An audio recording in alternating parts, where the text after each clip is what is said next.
केंद्र की नरेंद्र मोदी सरकार ने देश में जातिगत जनगणना कराने की घोषणा कर दी है। लंबे समय से राहुल गांधी भी इस मुद्दे को उठाकर देश में जातिगत जनगणना कराने की मांग कर रहे हैं। ऐसे में जब पीएम नरेंद्र मोदी ने इसको लेकर घोषणा कर दी है, तो अब कांग्रेस और भाजपा में इसका श्रेय लेने की होड़ मच गई है। इंदौर में भी कांग्रेस के नेताओं ने एक प्रेस कॉन्फ्रेंस के माध्यम से जातिगत जनगणना को कांग्रेस और राहुल गांधी की बड़ी जीत बताया है। कांग्रेस नेता सदाशिव यादव ने कहा कि आज एक बार फिर से कांग्रेस और राहुल गांधी की मांग के आगे केंद्र सरकार को झुकना पड़ा और देश में जातिगत जनगणना कराना पड़ रहा है।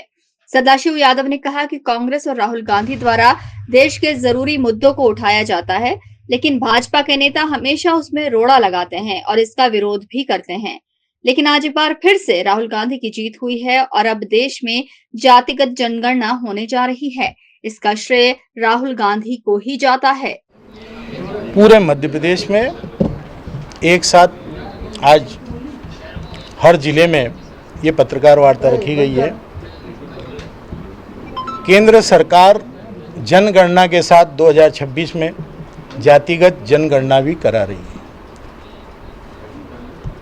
जो लोग राहुल गांधी की इस मांग को हल्के में ले रहे थे,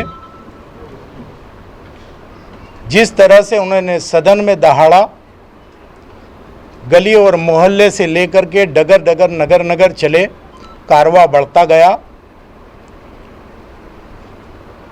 एक ही मुद्दे पर नहीं, राहुल गांधी ने कई मुद्दों पर सरकार को पीछे हटने पर मजबूर किया है।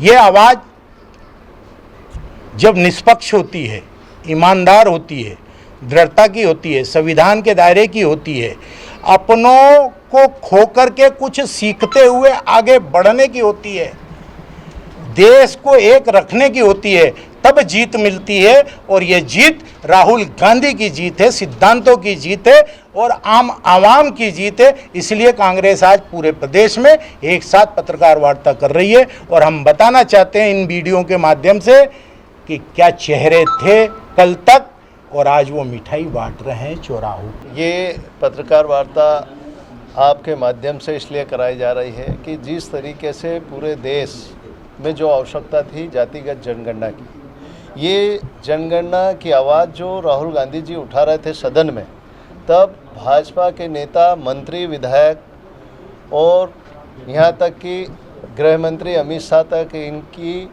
आवाज़ को और जो जातिगत जनगणना की आवाज़ को हंसी कर रहे थे उनकी, और उस जिस तरीके से उनकी हंसी पूरे देश में दिखाई जा रही थी, एक मजबूर होकर फिर बीजेपी ने जो पूरे देश की आवाज़ बनी, राहुल गांधी की आवाज़ पूरे देश में बनी और उस आवाज़ से एक जो पूरे देश में वास्तव में उनकी आवाज़ को जो समझा जनता ने, तब ये आवाज़ उठी।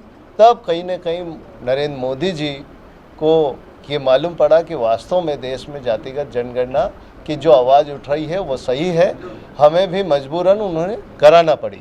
जातिगत जनगणना का मेन उद्देश्य है कि जो भी जिस तरीके से जो समाज है, जो जात है, उस हिसाब से उसको उसका अधिकार मिलना चाहिए। इसलिए यह जातिगत जनगणना कराई जा रही है। तो ये जातिगत जनगणना कोई बीजेपी ने खुश होकर नहीं की, ये राहुल गांधी की जो आवाज़ थी और एक जनता की आवाज़ थी, उससे मजबूर होकर ये जातिगत जनगणना कराने का उन्होंने निश्चय किया। तो ये जातिगत जनगणना से निश्चित तौर से जो गरीब है, जो आदिवासी है, जो पिछड़ा वर्ग है, जो हरिजन है, जो एसटी से हैं, ये सबको उसका लाभ मिलेगा। इसलिए ये जातिगत जनगणना कांग्रेस की आवाज़ थी, वो ये लागू हुई। इसलिए ये आज जो बीजेपी जो इसको एक साहसिक कदम बता रही है नरेंद्र मोदी जी का, लेकिन साहसिक कदम नहीं है, ये बुज़दिली का कदम है कि कांग्रेस आवाज़ उठा रही थी, उसका परिणाम है। फिलहाल जातिगत जनगणना के फैसले के बाद अब देश में इसका श्रेय लेने के लिए भाजपा और कांग्रेस के बीच होड़ मची हुई है। Bureau report, IANN news, Indore.